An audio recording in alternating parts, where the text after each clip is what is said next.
Fox, why? What do you want from me? I am a prisoner of death. Only you can free me. So we're finally at the Solid series, Metal Gear Solid, which is kind of like a 3D version of Metal Gear 2, with a bunch of mechanics just being reused. It's funny because Metal Gear Solid was the one to hit commercial success and pop the cherry of many Metal Gear fans, but because no one played the older games, no one knew that he was just reusing cool ideas. Both have ninjas that used to be homeboys, an elevator boss fight, a #1 fan, Gustavus brooch mechanic, a long stairway section, and of course, both has Snake spitting game to every woman that acknowledges his existence. My eyes?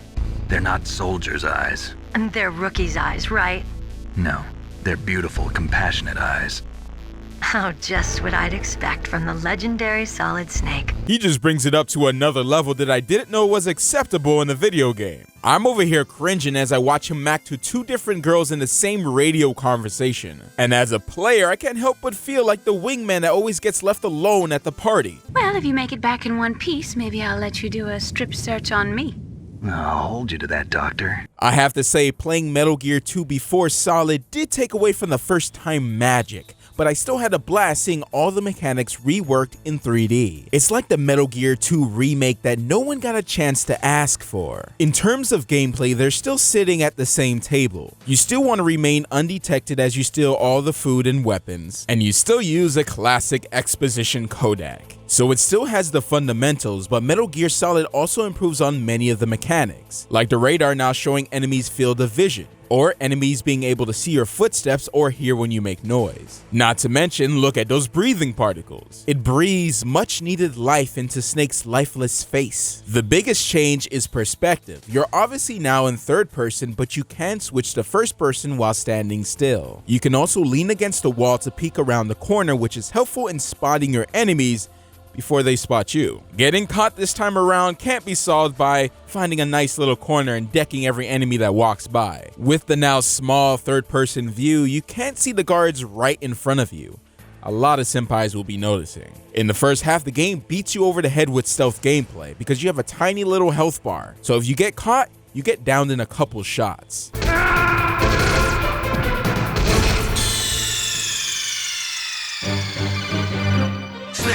What happened? Snake!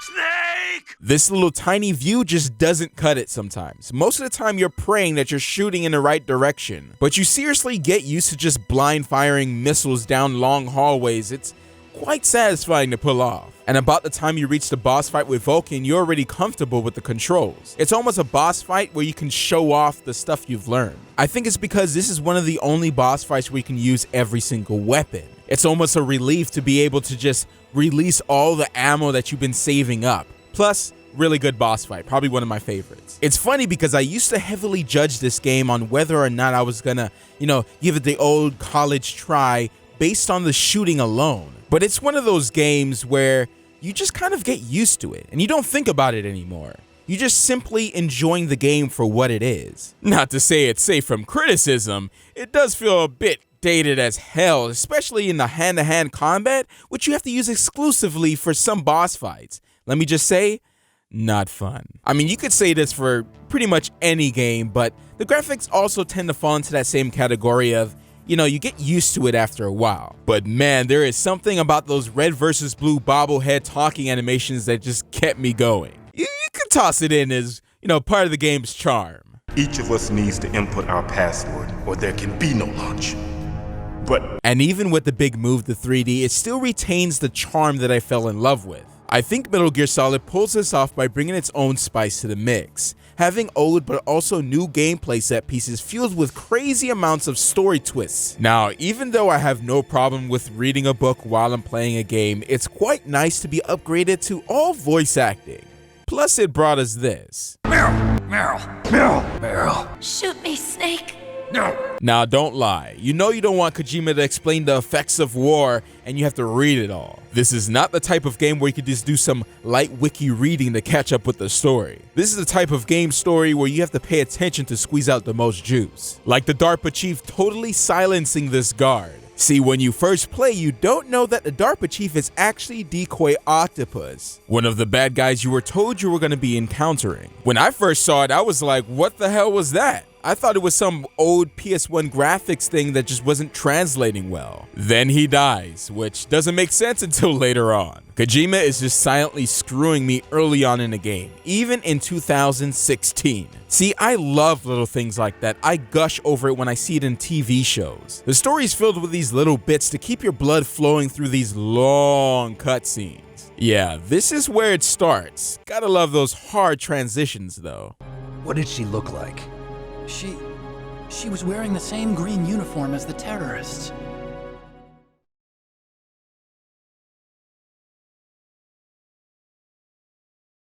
A disguise? Metal Gear Solid feels more like a film, which makes sense since Kojima wanted to be a director and how heavily Metal Gear is inspired by many films. You can tell that some of those were old school action movies with the fantastically gross amounts of one-liners in the game.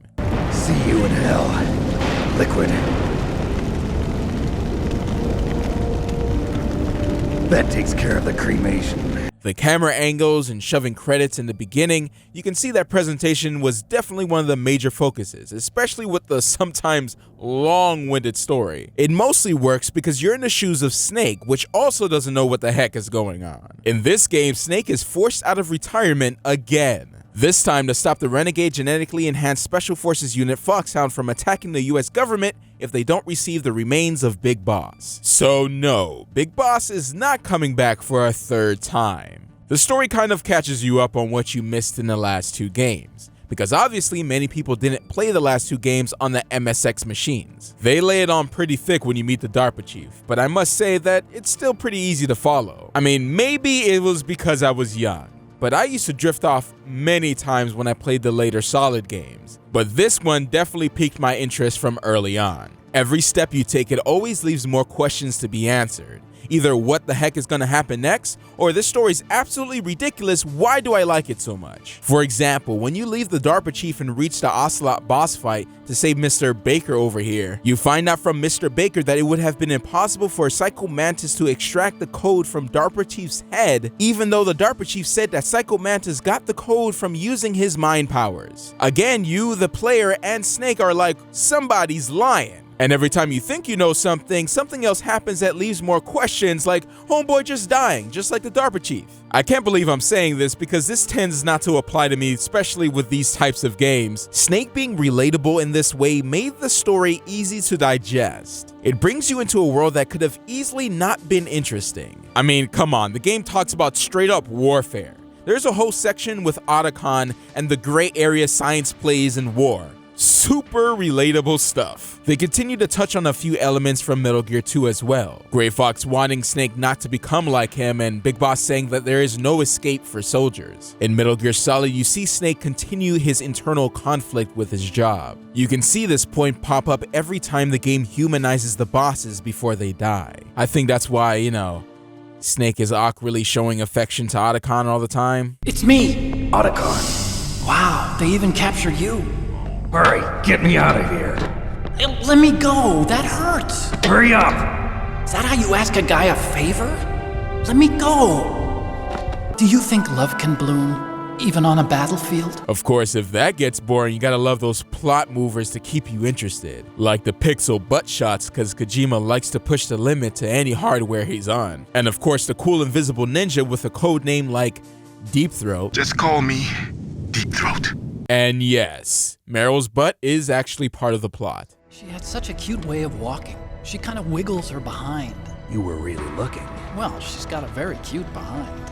Way of walking, huh? There is a lot of long character growth scenes with not just people you work with, but even enemies. It's like it's constantly trying to drive home a point.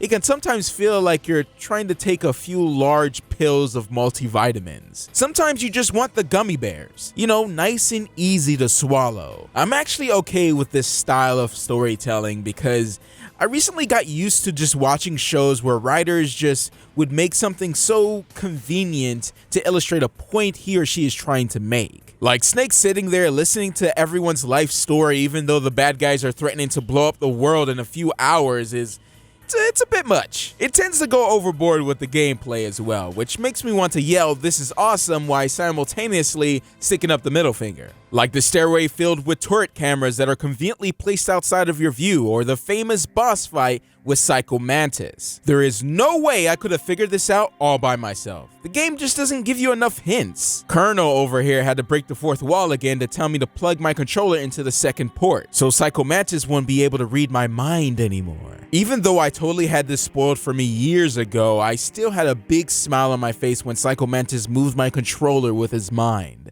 Now I will move your controller by the power of my will alone.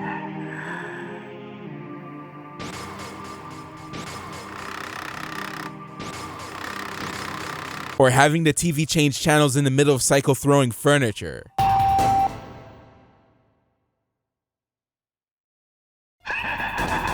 Just wacky outside-of-the-box moments that keep you engaged for the next weird solution. Like when Snake gets captured and Otacon brings him food and ketchup because he thought he was hungry. So when the guard goes to the restroom, you squirt ketchup all over your body and play dead. I think what makes these Metal Gear games good for me are these types of moments. In Metal Gear 1, I enjoyed the second half of that game for this very reason. It's also great when these moments are just back to back to back. Before you get put into jail, you get tortured by Ocelot. How are you feeling? Not bad. Caught a nice nap on this revolving bed of yours. Too bad I was sleeping alone. There are multiple times where the game is self-aware, of course when the Colonel is blowing up your phone with tips, but also in this section where Ocelot tells you won't be able to continue if you die from this torture. Did you know that I actually didn't save the game for an hour, so this was a real risk? My old fingers are not as fast as they used to be, so I failed hard the first time and had to replay the last hour. You have to press that button as fast as you can to recover as much HP as possible, and you want to succeed because he says he will spare Meryl. I love that it leaves a lot of mystery that I only got when I played games as a kid because getting all your info from the internet just didn't exist. The part that made it memorable was that you can give up at any time but sacrifice Meryl. It added a real physical element to the scene that makes you care a bit more. Like, you know it's a game. I mean, the game makes sure that you know multiple times that it's a game. But somehow these sections like looking at the back of the game box for a frequency or plugging the controller into the second port for the Psycho Mantis fight, it makes you more engaged in what's happening on the screen that just makes it freaking personal, if that makes any sense. Depending on how good you are with your hands, you can win or lose the Ocelot torture scene. This changes who gets on your snowmobile at the end of the game. Poor Meryl, because I was not fast enough. And just when she was starting to be cool after the totally embarrassing moment with Psycho Mantis. Oh, hurry, make love to me. She was able to show where all the mines were, even though I can just walk across after checking the area with thermal goggles. This is also a section where backtracking gets a little disgusting. Here, when you have to backtrack to the beginning of the game to get a sniper to have a one-on-one awesome sniper battle, and another one at the end of the game where Kojima reused the Gustavus brooch mechanic from Metal Gear 2, which is taking a card needed to disable Metal Gear and change its shape by bringing it to a cold and hot place. I'm not a fan of backtracking, but I was okay with the way it was used throughout most of the game, where buildings are basically stages where you have to figure out how to progress from the tools you get from that building. Going up and down floors, I don't mind, but going back several buildings or going up and down elevators several times is just not my cup of tea. While playing though, I saw it more as an obstacle more than something to get angry about. I just had a fear that I was going to backtrack to heat up the car just for it to change shape again on the way back, because you have to walk through the cold areas again. Making the player unsure in this way that you might be doing it wrong and have the consequence be more backtracking,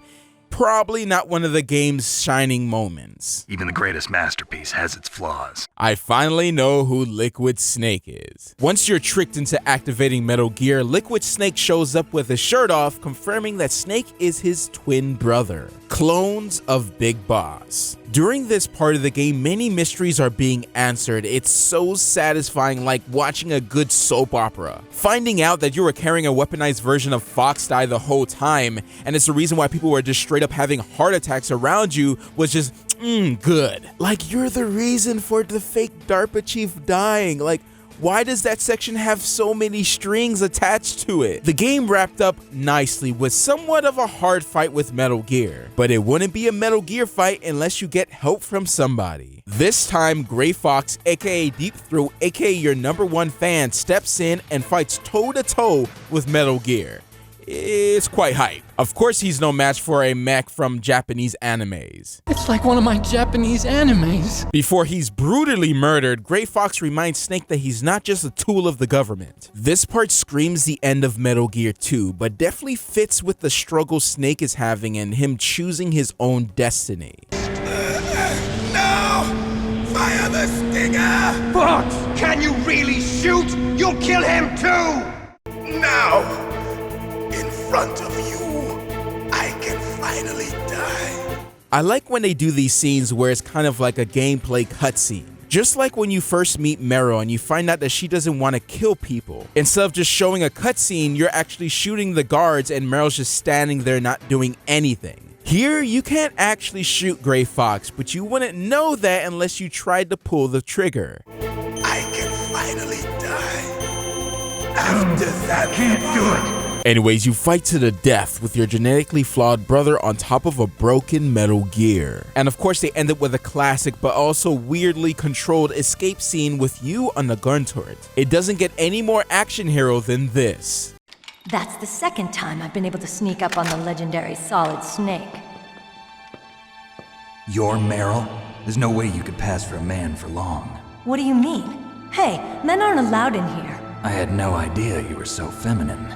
Just like Metal Gear 2, Metal Gear Solid is before its time. Like, it's a PS1 game, but somehow it doesn't know that it's a PS1 game. Even though it's kind of a remake, it still has its own magic and holds up pretty well. I'm pretty interested to see how Metal Gear Solid 2 holds up because I'm pretty sure some of the magic was because people didn't know that they were going to be playing the now fan favorite Raiden.